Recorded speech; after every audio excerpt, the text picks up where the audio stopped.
Bwana, mambo vipi mtazamaji wa Sehaba Media? Karibu katika kipindi chako pendwa, kipindi cha kuitwa Mike ya Mtaa, kipindi ambacho kinawapa nafasi wana mtaa kuhusiana na sema nini. Na hii leo nimepata nafasi ya kutembelea katika mtaa wa Machinga, ambapo nimepata nafasi ya kuongea na bodaboda kuhusiana na hili swala la kiuchumi, ambapo wenyewe wameongea kuhusiana na kupanda kwa bei ya mafuta kuna wasiri namna gani vipi. Tukasikie hawa bodaboda wenyewe wameongea nini. Swala la mafuta hili sasa hivi changamoto kwenye kazi zetu hizi za boda. Inafika hatua tunashindwa kufanya kazi.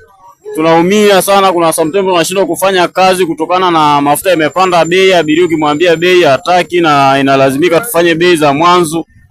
Kwa hiyo tunashindwa kuelewa mafuta yashuke bei kama inawezekana. Kama haiwezekani bei za boda zipande. Imetoka kutoka kwenye 2800 sasa hivi imefikia 3900.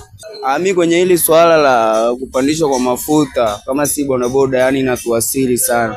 Uje kuangalia katika upande mwingine, kama bodaboda kama analia abiria anaendaga na barabara ya 8, kumwambia 2000 anakuwa anagoma. Kwa sababu gani? Mafuta bei ghali, alafu na ukija ukiangalia unapoenda kwa hiyo bei kwa wewe haitoshelezi yani. Kwa hiyo kwa sisi kama bodaboda hapa hivi waendeshaji vyuma wote, kwa hiyo tunaasiriwa sana yani kwenye hili swala la kupandishwa kwa mafuta ghafla. Hapo hivi wafanye mchakato, kama si bodaboda tufanyie wepesi hapo hivi kwenye ile swala la mafuta, wangeshusha.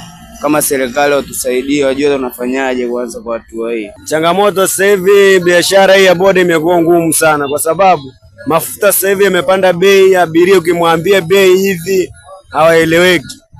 Tunaomba tu watufanyie fair, mafuta yashuke bei.